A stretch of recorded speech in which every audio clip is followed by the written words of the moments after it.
والآخرة ورب الكعبة اللهم صل على محمد وآل محمد اللهم صل على محمد وآل محمد۔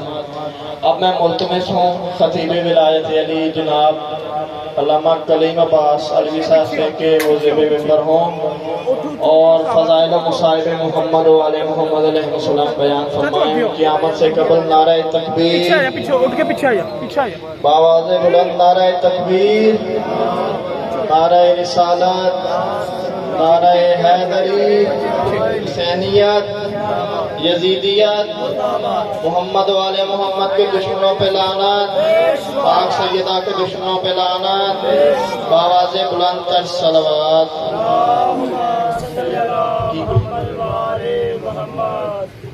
مومنین آگے تشریف لے آئیں تاکہ مجلس عزا کا ماحول بن سکے، تھوڑا تھوڑا آگے تشریف لے آئیں۔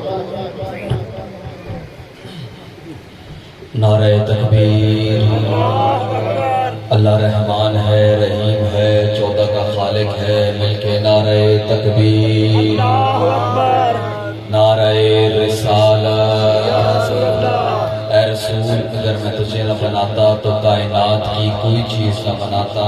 نعرہ رسالت، نعرہ ولایت، نعرہ ولایت، نعرہ حیدری، یک زبان مل کے ناطق قرآن، نعرہ حیدری۔ صلوات پڑھ دیجیے۔ اللہم صلی علی محمد وآل محمد۔ اعوذ باللہ من الشیطان الرجیم، بسم اللہ الرحمن الرحیم۔ الحمدللہ رب العالمین، الصلاۃ والسلام علی اشرف الانبیاء والمرسلین، سید الثقلین نبی الحرمین، امام قبلتین، وسیلتنا فی الدارین، محبوب رب المشرقین والمغربین، جد الحسن والحسین نبی القاسم محمد۔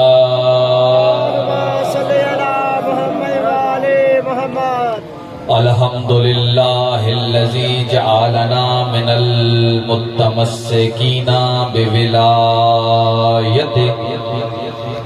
بولایت سلطان الاولیاء، سخن گزار منبر سلونی، سرور مطلبی، ابن عم نبی، شاہ کلکفا، مصداق حلتا، پیشوائے انبیاء، عروۃ العسقیٰ، سید الاولیاء، رکن الاولیاء، آیت اللہ الکبریٰ، خیر المومنین، حبل اللہ المتین، یسوف الدین، عین اللہ، وجہ اللہ، نور اللہ، سر اللہ، باب اللہ، اذن اللہ، لقاء اللہ، جنب اللہ، اسد اللہ الغالب، جانم ملی ابن ابی طالب۔ صلوات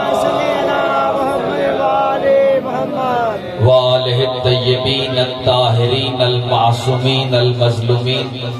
اما بعد، فقد قال رسول اللہ صلی اللہ علیہ وآلہ وسلم، احب اللہ من احب الحسین۔ صلوات۔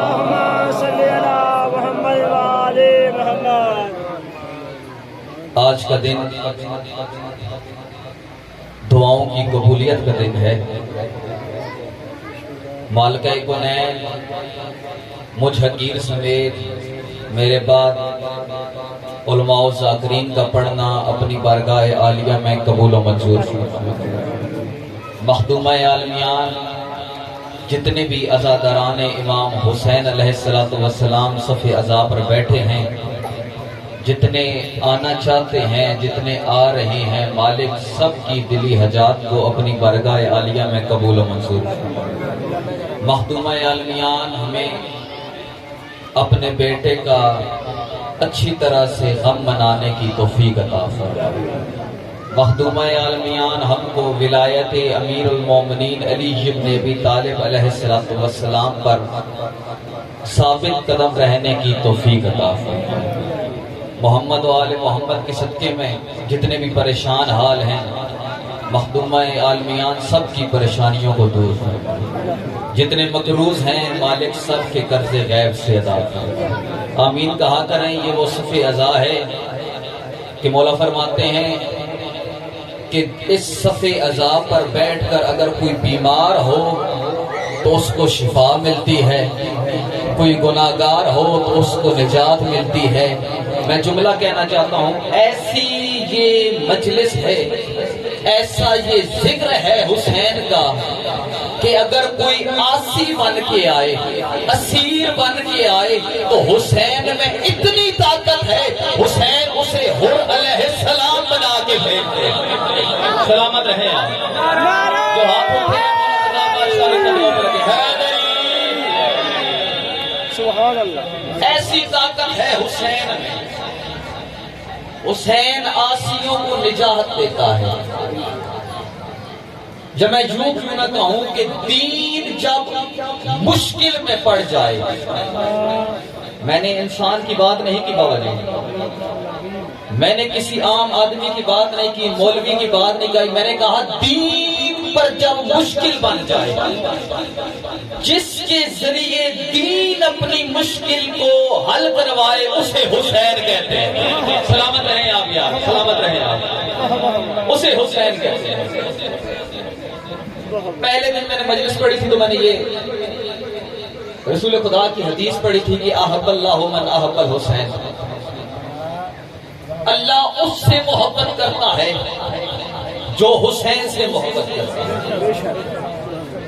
عجیب ناطہ ہے حسین میں اور اللہ میں۔ اگر حسین ناراض ہو جائے تو کسی کی ہمت ہی نہیں کہ وہ اللہ کے غضب سے بندے کو چھڑا سکے۔ چلے میں جملہ کہہ دیتا ہوں، اللہ اور مخلوق کے درمیان، میں پھر جملہ دہرانا چاہتا ہوں، اللہ اور مخلوق کے درمیان جو لوگوں پر سے اللہ کے غضب کو دور کر دے، شریعت میں اسے حسین کہتے ہیں۔ سلامت رہیں یار آپ، یہ جو ہاتھ اٹھ رہے ہیں بولے رضا بادشاہ کی گھڑی میں لگے یار، تھوڑی سی کو کام کر دے سرکار، اسے حسین کہتے ہیں۔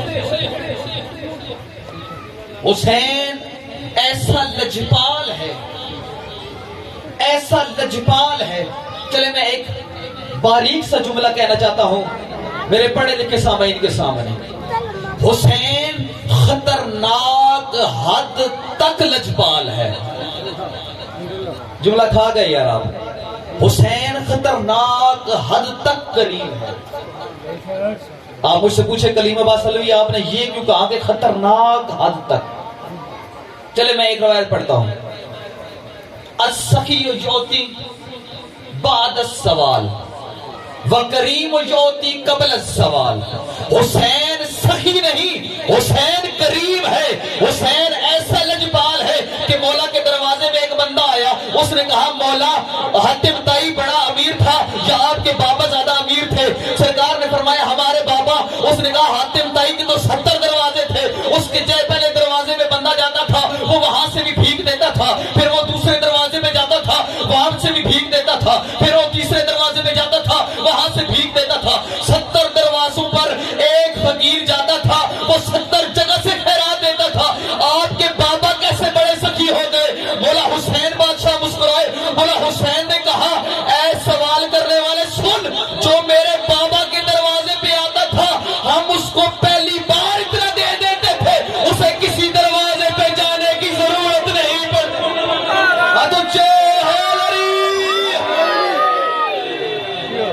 خطرناک حد تک کریم ہے۔ زیارت نائیہ میں ایک جملہ بھی ہے، سلام ہو اس گنبد پر کہ جس کی فضا میں دعائیں مستجاب ہوتی ہیں۔ کوئی بھی دعا قبول نہ ہو رہی ہو، امام حسین بادشاہ کے حرم ایسا حرم ہے کہ جہاں پر دعائیں قبول ہوتی ہیں۔ چلے میں تھوڑا سا بات کو آگے بڑھاتا ہوں۔ پہلی مجلس میں بھی عرض کیا تھا، اسی بات کو لے کے آگے چلتا ہوں۔ حسین، کیونکہ مقصد مجلس بھی بیان ہو جائے، عزادار حسین کیا ہے؟ تھوڑے سے تلخ جملے ہیں لیکن سن لیجئے گا، نوکر ہونے کی حیثیت سے، طالب علم ہونے کی حیثیت سے، بزرگوں کا بیٹا ہونے کی حیثیت سے تھوڑے سے تلخ جملے ہیں، لیکن ممبر کا حق ادا ہو جائے گا انشاءاللہ۔ عزادار حسین نمازی ہونا چاہیے،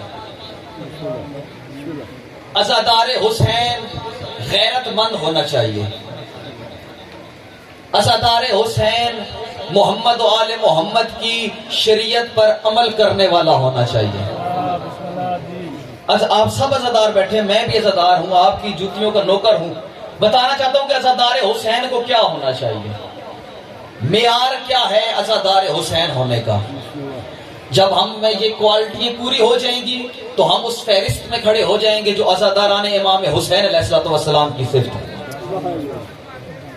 عزادار امام حسین کو نمازی ہونا چاہیے، روزے دار ہونا چاہیے، غیرت مند ہونا چاہیے، امر بالمعروف و نہی المنکر کا پابند ہونا چاہیے، عزادار حسین کو لوگوں کا حیا کرنے والا ہونا چاہیے، لوگوں کی عزتوں کا خیال رکھنے والا ہونا چاہیے۔ عزادار حسین ایسا ہو کہ جس کے نہ چلنے سے، نہ بیٹھنے سے، نہ اٹھنے سے کسی کو تکلیف ہو۔ عزادار حسین جب چل رہا ہو تو لوگ کہنے پر مجبور ہو جائیں یہ اتنا شریف ہے، رب جانے اس کا امام کتنا شریف ہو۔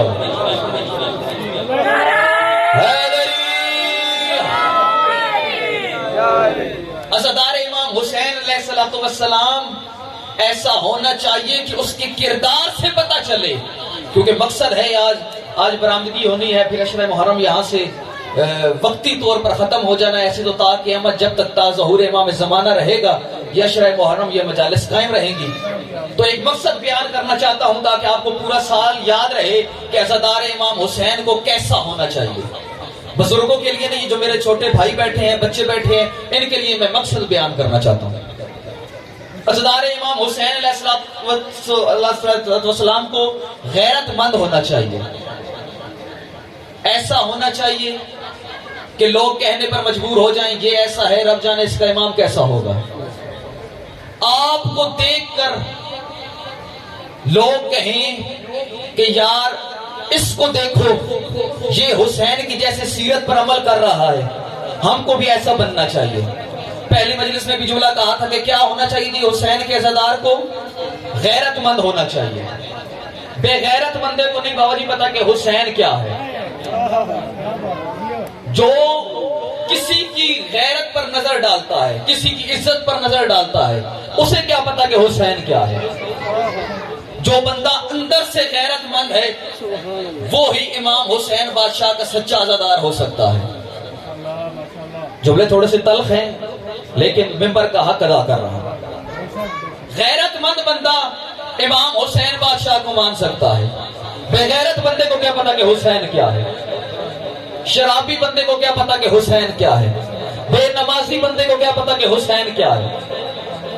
عجیب بات ہے یار، لوگ کہتے ہیں جی امام حسین پڑھ دیتی سی، سانو پڑھن دی کیڑی لوڑ ہے۔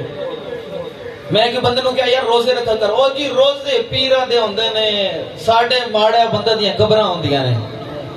عجیب بات ہے یار، جب امر بالمعروف و نہی عن المنکر کا حکم دیا جائے تو آپ اپنے سے اتار کر معصومین کی طرف پھینک دیتے ہیں۔ نماز پڑھو، او جی اسی کی پڑھنی ہے نماز، مولا پڑھ گئے نہیں۔ اگر سنا جائے تو پھر کیا کہتے ہیں، او جی جتھے مولا اتھے اسی۔ بھائی جان تو پھر ایسا بننے کے لیے تو کم از کم امام حسین بادشاہ کی سیرت پر عمل پیرا بھی تو ہو نا۔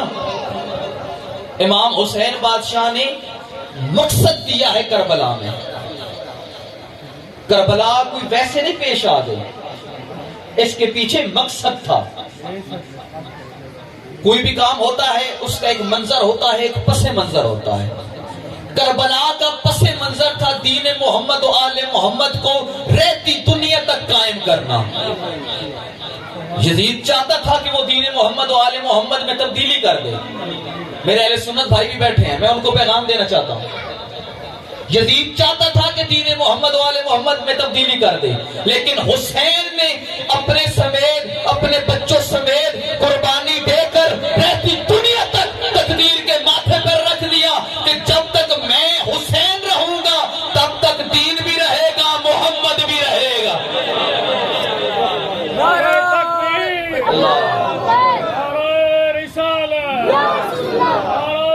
حیدریہ زندہ باد زندہ باد مردہ باد مردہ باد اہل بیت کے دشمنوں پہ لعنت بیش محمد و آل محمد پر صلوات نماز پڑھا کریں امام حسین بادشاہ اگر دیکھیں وہ بانی شریعت ہیں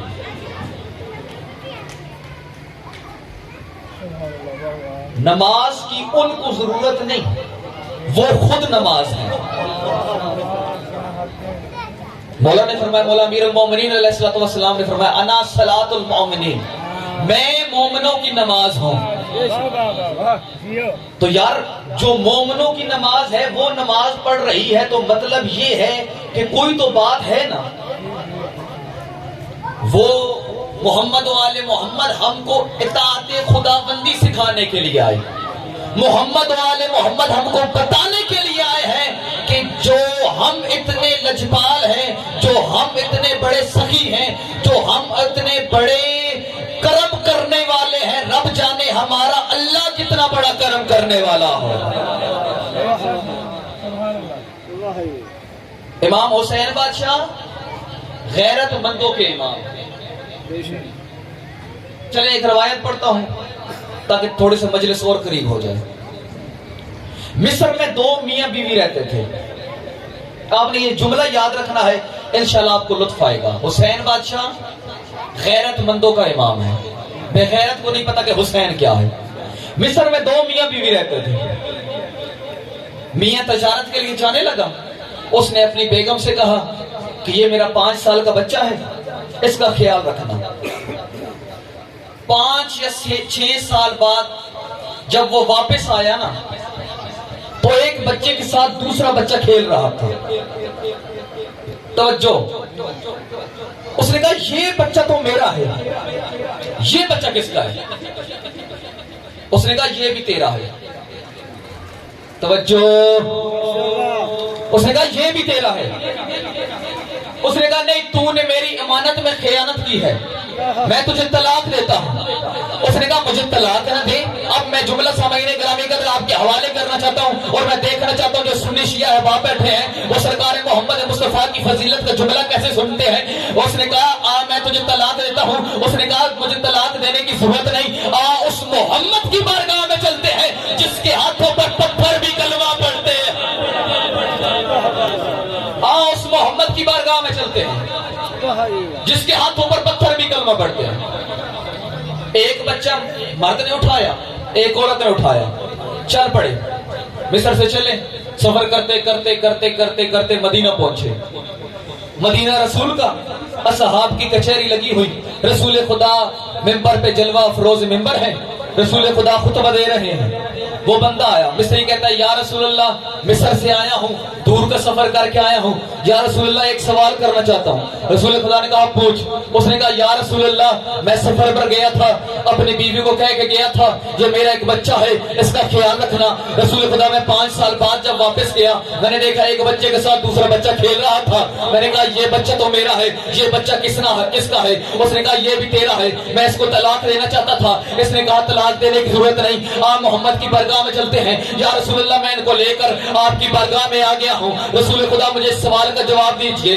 یہ بچہ میرا ہے یا نہیں یہ بچہ میرا ہے یا نہیں شریف والا جملہ ضائع ہو گیا مجھے قبر تک افسوس رہے گا کہ میں نے حسینیت شریف والا کے مجمع میں پڑھی تھی اور مجھے میرا حق نہیں ملا اس نے کہا یہ بچہ تو میرا ہے یہ بچہ کس کا ہے رسول خدا نے کہا جا مسجد کے کونے میں بیٹھ جا وہ بندہ مسجد کے کونے میں بیٹھ گیا رسول خدا نے اللہ کی وحدانیت کو بیان کرنا شروع کر دیا رسول خدا نے کہا میرا اللہ رحمان ہے میرا اللہ رحیم ہے میرا اللہ قہار ہے میرا اللہ وہاب ہے میرا اللہ ستار ہے میرا اللہ ایسا اللہ ہے جو شے نہیں ہے کیونکہ جو شے ہوتی ہے وہ محتاج ہوتی ہے جو محتاج ہوتی ہے وہ معقوم ہوتی ہے جو معقوم ہوتی ہے وہ کسی کی زیر مسلط ہوتی ہے میرا اللہ کسی کا معقوم نہیں ہے میرا اللہ کوئی شے نہیں ہے وہ لا شے ہے وہ ایسا ہے جس کی طرف انگلی نہیں ہے وہ ایسا ہے جس کی طرف اشارہ نہیں ہے وہ ایسا ہے جس کی تمام عالمیان عبادت کرتے ہیں وہ ایسا ہے جس کی ہم 14 عبادت کرتے ہیں. رسول خدا فضائل بیان کر رہے تھے, وہ بندہ پھر اٹھا, اس نے کہا یا رسول اللہ میں سوال کرنے کے لیے آیا تھا, یہ بچہ تو میرا ہے, یہ بچہ کس کا ہے؟ رسول خدا نے کہا بیٹھ جا. وہ بندہ بیٹھ گیا. رسول خدا نے پھر فرمایا اے میں شفیع المذنبین ہوں, میں انیس القربین ہوں. شریف والا میری طرف دیکھنا, میری طرف دیکھنا. رسول خدا نے کہا میں شفیع المذنبین ہوں, میں انیس القربین ہوں, میں محب الفقراء والغرباء والمساکین ہوں. ابھی رسول خدا اپنے فضائل بیان کر رہے تھے, یا وہ بندہ پھر کھڑا ہوا. اس بندے نے کہا بھائی جان بیٹھ جائیں, بھائی جان بیٹھ جائیں, بھائی جان بیٹھ جائیں. وہ بندہ پھر کھڑا ہوا. اس بندے نے کہا یا رسول اللہ میں پوچھنے کے لیے آیا تھا, یہ بچہ تو میرا ہے, یہ بچہ کس کا ہے؟ رسول خدا نے اس علی کے چہرے کی طرف دیکھا, جس علی کا چہرہ دیکھنا عبادت ہے. اس علی کے چہرے کی طرف دیکھا, جس علی کا چہرہ دیکھنا عبادت ہے. رسول خدا نے فرمایا میرا علی رجدے والا ہے, حملے والا ہے, عجیب طرف والا ہے, قلعہ کفر اٹھا دینے والا ہے. عین اللہ ہے, وجہ اللہ ہے, نور اللہ ہے, سر اللہ ہے, باب اللہ ہے, عصر اللہ ہے, نگاہ اللہ ہے, جنب اللہ ہے. اللہ کا شعر ہے, خدا کا غنازاد ہے, فرشتوں کا استاد ہے, بطول کا شوہر ہے, حسنین کا بابا ہے. وہ بندہ پھر کھڑا ہوا. اس نے کہا یا رسول اللہ میں پوچھنے کے لیے آیا ہوں, یہ بچہ تو میرا ہے, یہ کس کا ہے؟ ابھی یہ کہنا تھا کہ حسین مسجد میں آئے, رسول خدا کھڑے ہو گئے, اصحاب کھڑے ہو گئے, میاں بیوی کھڑے ہو گئے, وہ دونوں بچے بھی کھڑے ہو گئے, وہ دونوں بچے بھی کھڑے ہو گئے. بندے نے کہا یا رسول اللہ میں پوچھنے کے لیے آیا ہوں, یہ بچہ تو میرا ہے, یہ بچہ کس کا ہے؟ رسول خدا نے فرمایا تجھے شرم نہیں آتی, تو اپنی اولاد پہ شک کرتا ہے. اس نے کہا یا رسول اللہ یہ کیسے پتا چلا یہ بچہ میرا ہے اور حلالی ہے؟ رسول خدا نے فرمایا جب میرا حسین مسجد میں آیا تھا, میں کھڑا ہو گیا تھا, اصحاب کھڑے ہو گئے تھے, تم دونوں کھڑے ہو گئے تھے, یہ دونوں بچے بھی کھڑے ہو گئے تھے, اور جو میرے حسین کے استقبال میں کھڑا ہو جائے وہ حلال زیادہ ہوتا ہے, حرام زیادہ نہیں. ہاتھ اونچے نعرہ تکبیر, نعرہ رسالت, نعرہ حیدر, حسینیت, یزیدیت, محمد و آل محمد پر بلند تر صلوات. چلے ایک باریک سا جملہ کہنے لگا ہوں. مجھے پتا ہے میرے سامنے خریدار بیٹھے ہیں, اللہ کرے اس جملے کا بھی خریدار مل جائے. بہت باریک سا جملہ ہے. الحمدللہ, صد الحمدللہ ذات خداوند کا کہ اس نے ہمیں عزادار بنایا. پھر الحمدللہ کہ جناب سیدہ نے ہمیں اتنی توفیق بخشی کہ جہاں پر فرشتے آنا شہادت سمجھتے ہیں, جناب سیدہ نے ہم کو فرشتوں کے ساتھ بیٹھنا نصیب فرمایا.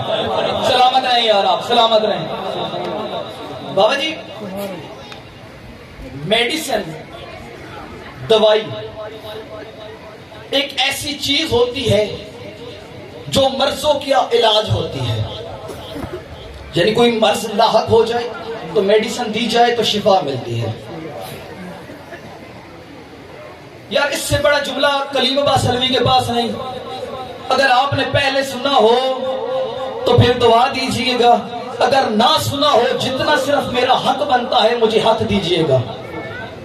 میڈیسن کیا ہوتی ہے جی؟ دردوں کی شفا. جملہ کہنا چاہتا ہوں, الحمدللہ صد الحمدللہ جناب زہرا کا کہ جنہوں نے ہماری گناہگار آنکھوں میں اپنے بیٹوں کے زخموں کا مرہم رکھا. سلامت رہیں یار, ہاتھوں چے کہاں ہماری گناہگار آنکھیں, کہاں امام حسین علیہ السلام کے زخموں کا مرہم. تمام ذاکرین سے, تمام واعظین سے آپ یہ روایت سنتے ہیں کہ محشر کے میدان میں جب کسی کا کوئی آسرا نہ ہوگا, نہ باپ بیٹے کو پہچانے گا، نہ بیٹا باپ کو پہچانے گا، کوئی کسی کا آسرا نہ ہوگا۔ یہاں زمین پر رہ کر تو ہم حقوق العباد ضبط کر لیتے ہیں، یہ بھی میسج ہے مجلس کا، حقوق العباد ضبط کر لیتے ہیں، لوگوں کا حق کھا لیتے ہیں، کسی کو ڈرا دھمکا کے، کسی پر روب ڈال کے، لیکن ممبر کے تقدس کی قسم جب محشر کا میدان لگے گا نا تو ایک ایک چیز کا حساب ہوگا، پوچھا جائے گا کہ فلاں آدمی کو تو نے کیوں ڈرایا دھمکایا تھا۔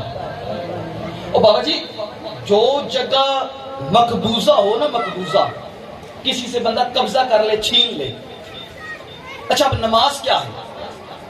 نماز دین میں فرض ہے، نماز نہ پڑھی جائے، اور بعض احادیث میں آیا ہے کہ سب سے پہلے قیامت کے دن نماز کے بارے میں پوچھا جائے گا۔ کتنی اہم چیز ہے نماز، اتنی اہم چیز ہے کہ اس کے بارے میں سب سے پہلے پوچھا جائے گا۔ لیکن سرکار حقوق العباد بھی اسی طرح اہمیت کے حامل ہے۔ مجھ سے پیچھے پوچھئے کیوں؟ فار ایگزامپل کسی بندے کو آپ نے ڈرا دھمکا کے اس کی جگہ لے لی، وہاں پر آپ نے مسجد بنوا دی۔ مسجد کس کا گھر ہے؟ بولو میرے ساتھ، مسجد کس کا گھر ہے؟ وہاں پر کیا ہونی ہے؟ نماز ہونی ہے۔ ثواب کا کام ہے جی، مسجد بنوانا ثواب کا کام ہے، نماز پڑھنا ثواب کا کام ہے۔ وہاں پر نماز ہو رہی ہے۔ اب حقوق العباد کیا چیز ہے وہ بتانا چاہتا ہوں۔ وہاں پر نماز ہو رہی ہے، لیکن ممبر کے تقدس کی قسم اگر مقبوضہ جگہ ہے، کسی سے چھین کے لی گئی ہے، تو قیامت کے دن وہ نماز بھی تمہارے منہ پر مار دی جائے گی۔ اگر کسی کا حق ہے تو اسے واپس کرو۔ دو چار میسج ہیں مجلس کے، کسی کا حق کھایا ہے تو اس سے معافی مانگو۔ حسین وہ ہے کہ جس نے حقوق اللہ سکھائے ہیں، حقوق العباد سکھائے ہیں۔ حسین نے سکھایا ہے کہ بیٹی کا یہ مقام ہے، حسین نے سکھایا ہے کہ بہنوں کا یہ مقام ہے، حسین نے سکھایا ہے کہ بھائیوں کا یہ مقام ہے۔ حسین نے رہتی دنیا تک ایک قانون بنا دیا، ایک ضابطہ اخلاق قائم کر دیا کہ جو میرا چاہنے والا ہوگا وہ ان پر عمل پیرا کرے گا۔ حسین کا عزادار ہو